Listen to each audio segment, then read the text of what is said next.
Matthew Shablevitz here, also known as DJ Zab with the NYC Metal Scene show on Metal Messiah Radio. Also the owner of NYC Metal Scene, Boston Metal Scene, and Philly Metal Scene. And we're here at Duff's Brooklyn Killer Metal Bar here in Brooklyn, New York City. And we are here with the legendary blackened death metal band Teloch Vovin. And I'm here with two of the members of Teloch Vovin right now. Who we got with us?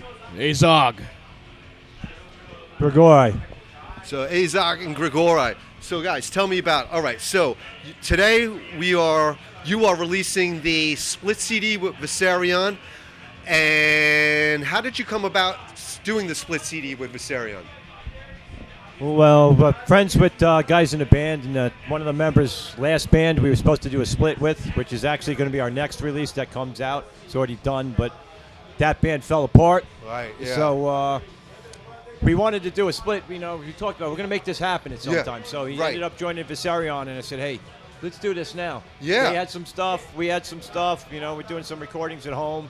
Right, you know, right. Me and the drummer have home recording studios now. Oh, yeah. We're just working on that, and testing the stuff out and recorded it all ourselves. Right. We said, hey, let's fucking make it happen now. We'll put the other release out later. Absolutely. And put this split out now.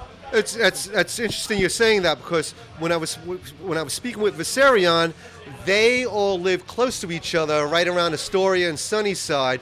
But with Teloch Vovin, I know you live out in Long Island. We're kind of scattered across Long Island and some in New York City. So it's really feasible that you're able to record at home. We started that during the pandemic. I know a lot of bands lost time during the pandemic. Right, we had 5 songs that were kind of fairly ready to go. Yeah. And we just started recording at home, building some home recording studio stuff. Yeah. And now we just send stuff back and forth. We go to the studio, jam on it. Drummer records the tracks. I send guitar tracks to him. Right. Because I've been to your place, and you have a nice setup downstairs. So wait till you see the new one, because I got a MacBook Pro and a whole everything. Nice, man. Now, do you guys? Where do you live at? I live out in West Islip. Oh, so you're both out in Suffolk County, Long Island, so not too far apart and stuff. About 40 minutes. Just so people know, it is a long island. It's very. There's a reason why it's called Long Island. And I mean, actually, we're here at Duff's in Brooklyn, and we're actually on the island of Long Island itself. It's Brooklyn, most people Queens. Don't realize that Brooklyn stuff's on Long Island. Right. People don't realize that. So, all right. So, are you guys, when you're writing the music, are you guys getting together, or Grigori, are you writing most of the music yourself? How's that work? I pretty much write the stuff myself. It's just kind of always the way I worked. And then I bring stuff in, and people give ideas. The drummer, helps me, smooth things out a little bit. Right. He'll add ideas. Everybody adds some ideas. Hey, shorten this, lengthen that. Right. Exactly. Sometimes they just look at me going, "What are you fucking crazy? The song's 18 minutes long." Yeah. But that's great that you're able to start off with the guitar tracks. And now, do you have an idea with drums, or you just send it off to? I generally have ideas, but in all honesty, I'm just a channel, a conduit for this. Right. I'm not even sure if I'm writing it, because sometimes it's just there. Yeah. I can't force anything. Exactly. I can't make anything happen. Yeah. It happens at its own time. Yeah. So with some of the songs, so you got 3 songs on this. Well, actually, you have about 6 songs. Well, there's 3 songs and there's 7 tracks. Right. Because you have the ambient interludes. tracks. The idea I wanted to do with this, we had the 3 tracks ready to go, and everything with Teloch Vovin is conceptual. Right. Okay. So great. I don't like just doing like 3 songs and nothing. It just doesn't you're right. work for what we do. Yeah, for what you're doing. So I wanted to put kind of mix some of our metal side with the Psalms of Chaos, the black ritual ambient side that we do. Right. Yes. I wanted to kind of mix them together for this release. Right. And I was learning some new recording, techniques and stuff with the new setup. Yeah. So I just started working on a bunch of ambient pieces, like a mad scientist. In the lab. I mean, Bells of Perdition. I don't even remember putting it all together.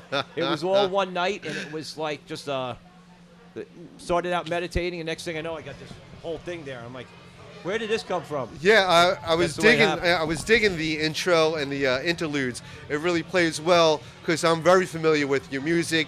We're going to talk more about your lyrics very shortly, but I've gone deep into some of your lyrics, like Dirge.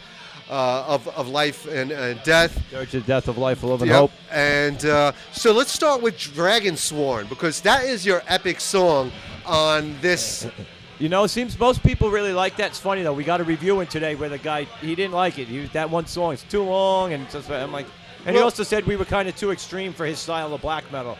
Well, there you go. I like, mean, what the fuck? You know, the other day, because you were on the NYC Metal Scene show this past Tuesday, and earlier that day, one of the DJs from Netherlands was playing the music, and this other woman from the United Kingdom, they were saying they weren't considering you black metal like per se, but I said, you know, more of a black and death metal. Well, see, I look at things very differently. Yeah. A lot of people pick black metal or death metal with the vocal style or picking style.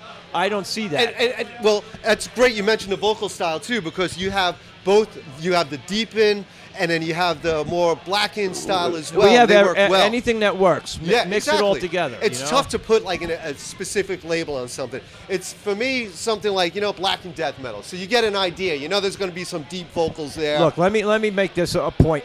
Most black metal bands that play, you know, are so black metal. Right. There's no spirituality behind it. They're full of shit. Right. Yeah. It's bullshit. Yeah. So if you don't want to call us black metal, fuck you. I really don't care.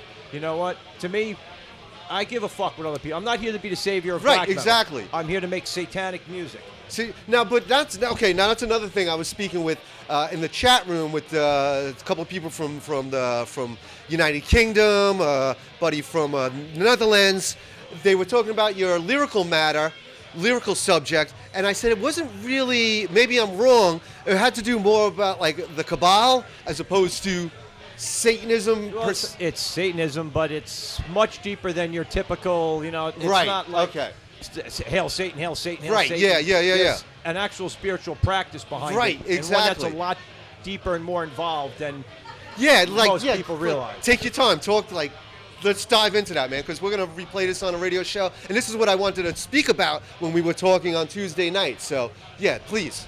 See, for me, Teloch Vovin has not started to be the saviors of black metal. So many bands want to, I don't know, be the saviors of black metal. Or we're the way black metal is supposed to be. Yeah, but it's an act. Right. I don't give a shit about that. I don't care about your scene politics. I don't give a fuck about your identity, any of that shit. You're right, I don't care about that. Teloch Vovin is here as a vehicle for me to express my worship, my communion, what I'm dealing with in life, what I've experienced. Absolutely. And I had somebody tell me the other week that Teloch Vovin's not black metal enough to be signed to a black metal label.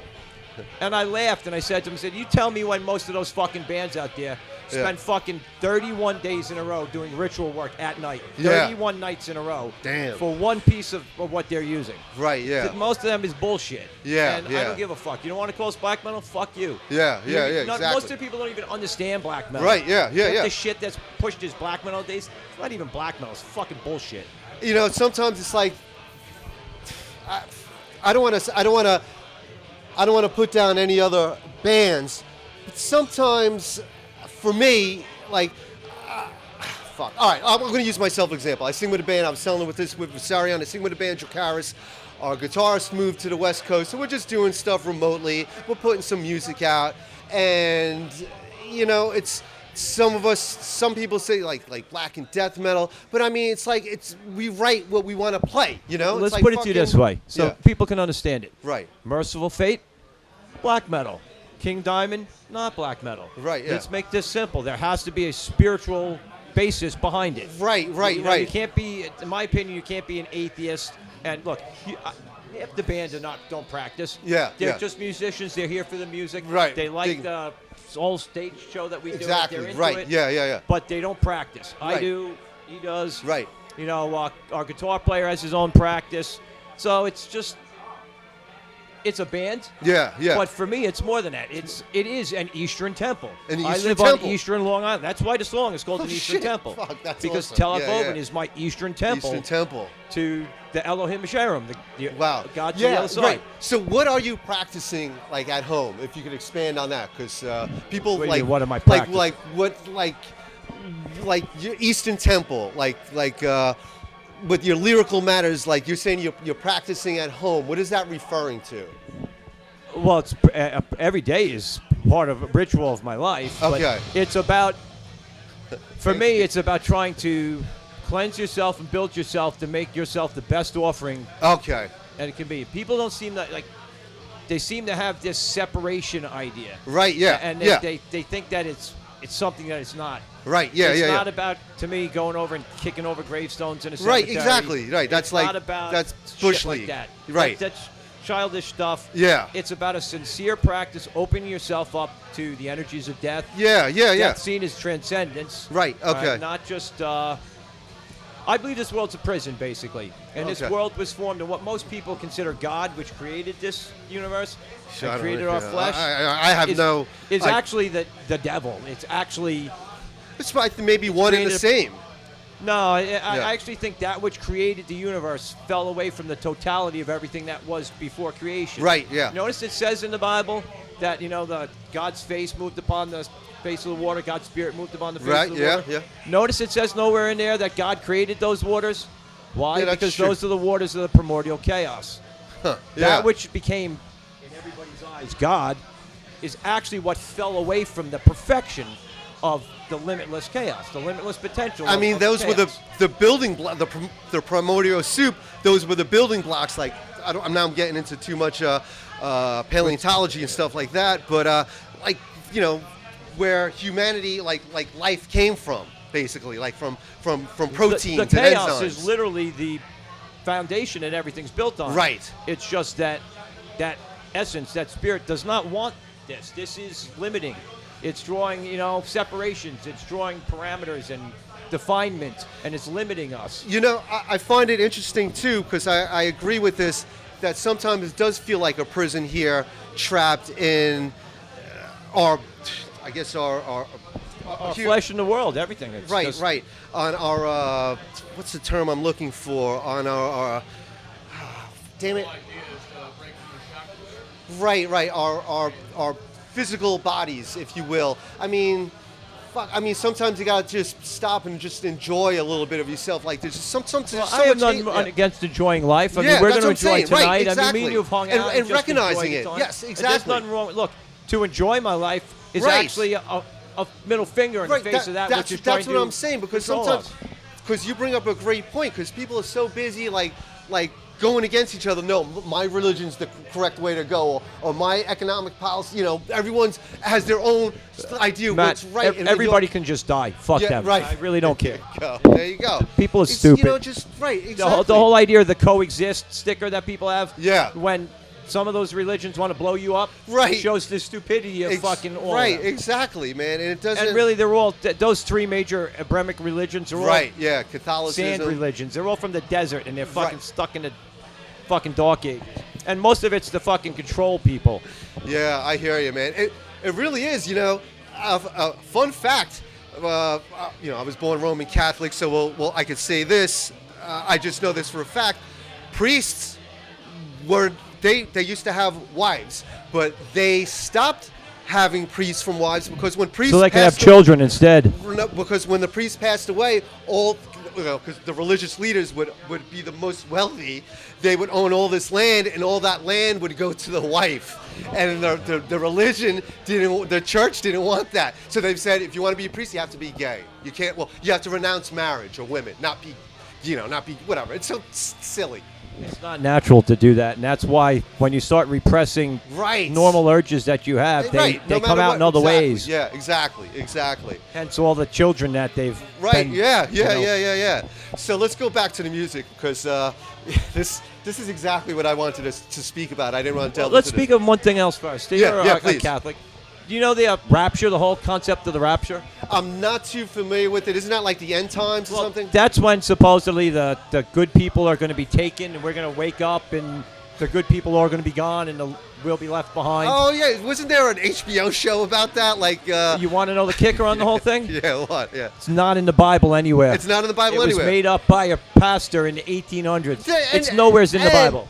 To build on what Gregory was just saying, the Bible wasn't even written by Jesus. It was all written after Jesus has already. First of all, you got the Old Testament is the Jewish works. Right. The New Testament.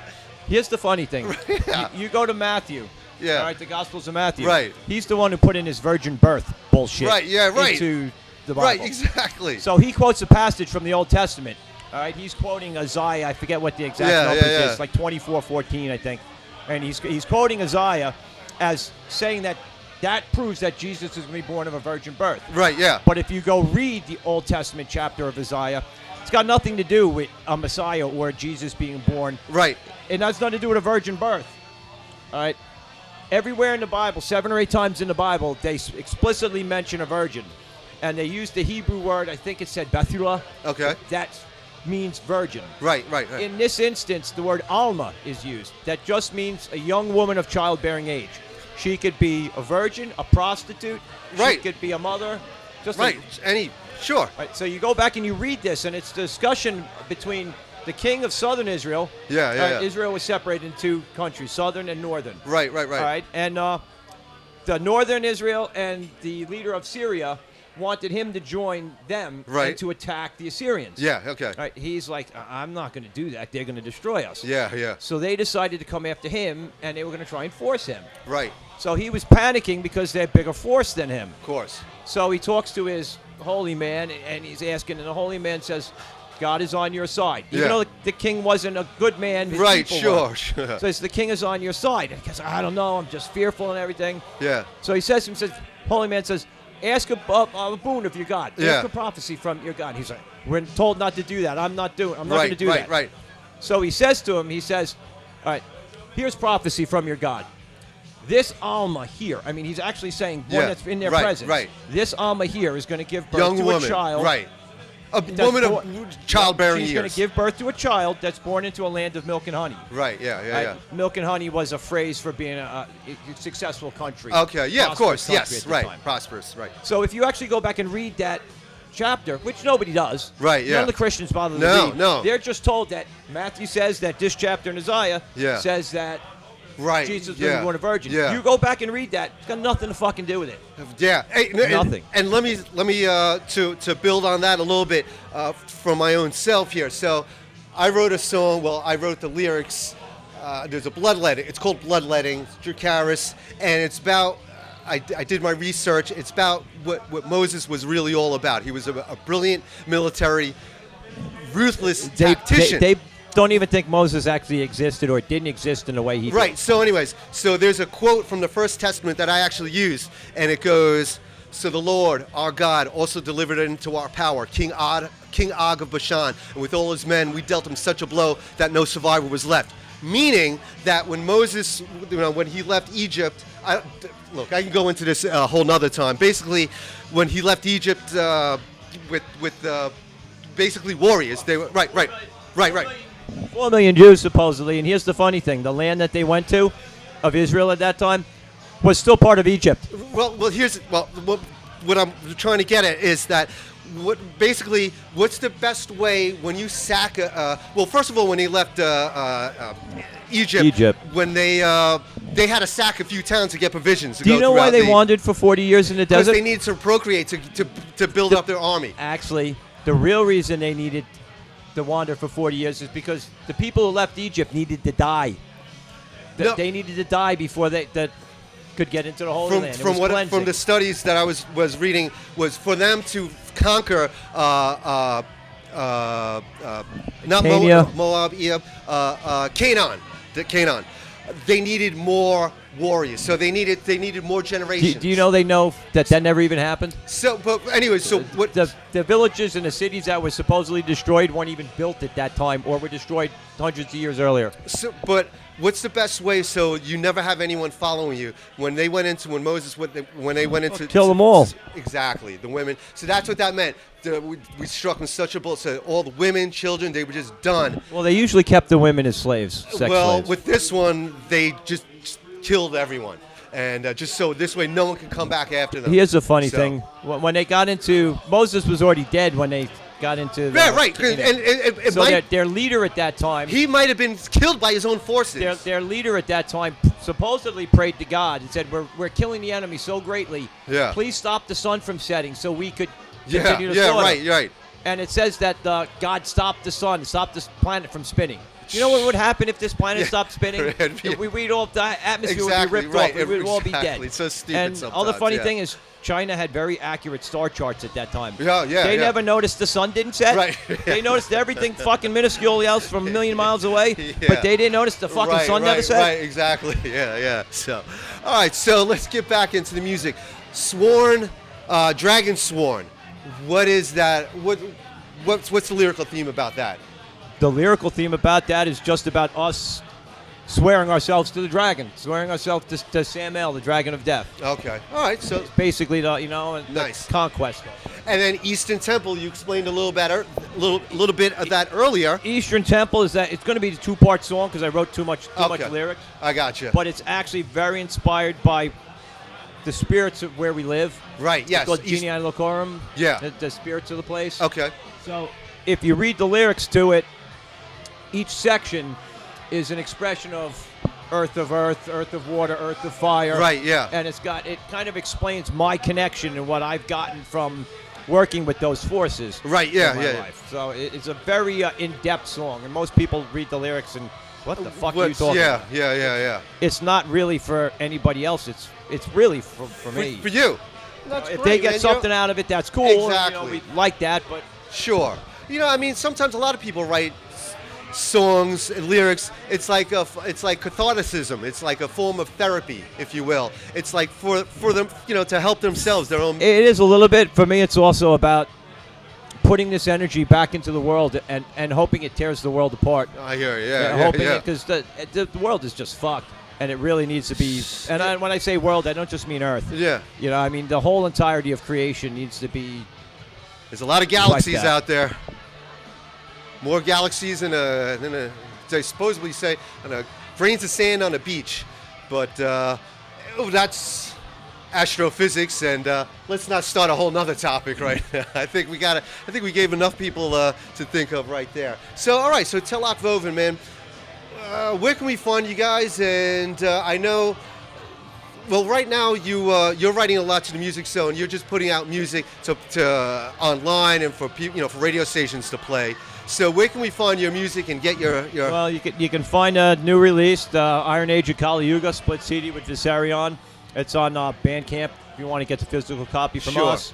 It's also on a lot of the streaming services. First time we've ever gotten our stuff on streaming services. So good, yeah. Unfortunately or fortunately, I'm coming out of the Stone Age, and I just hate all the social media, and I hate all this. It is annoying. Shit. It's very time consuming and sort Only of petty. physical is real. Fuck you. Get out of here. Yeah, and it's nice, man. You have an actual physical CD. But it is necessary in a way, because if I want to send a CD to somebody in Finland, it's like $40 fucking. Right, it's more exactly. Than a CD. So you gotta you send them 3 MP3s through email for free. And so you have the CDs right over there. You want to bring one over? We're currently got our next release, Towards the Inevitable, is already done, mixed. Oh, recorded, nice. Okay, great. Everything's ready to go. Yeah, there we go. Take a look at that. Well, I'll show some pictures there as well. And it's a nice CD. It's a nice package, man. It's nice to have a physical CD. You open it up. It's got a binder. It's got some artwork on there. Nothing will ever beat having the physical CD. Yeah, I mean, I miss the days when the CDs used to come in the cardboard. Yeah. Those long sleeves. Yeah. I used to put them all up on my wall. Or the vinyls. I mean, right, you look at Iron Maiden somewhere in time on that. Yeah. When you look at it on the vinyl, you tell me what's better. Yeah. But that's another thing too. Vinyl is so expensive to make nowadays. It's hard. It's expensive, but it's also not convenient. Can't bring it with you in your car. Right. Yeah. I buy CDs and I put them in my phone, and that's how I listen to music. Exactly. Right. You rip it on your computer. Bless you. Rip it on your computer. And bang, then you can listen to it on your, in your car and everything like that. So sorry, it's Dio. Oh, there you go. Yeah. Anything with Dio is the greatest thing ever recorded. There you go. Everybody says it's noise until you try and fucking play it. Exactly. Thank you. Teloch Vovin, check them out, man. And let's thank Jimmy Duff and Ed Farsidy for helping us out tonight. Right, Ed Farsi from Armageddon Productions is sitting right over there. What's good, Ed? And we also want to thank Duffs, Jimmy Duffs, the owner of Duffs in Brooklyn. Thank you guys so much. Teloch Vovin, guys. Thank you. What we said may have pissed you off. Fuck you. I hope it pisses you off. Fuck you and your weak black metal. Fuck off and die. All right, yeah, that's what I'm talking about, man. Fucking A. Right.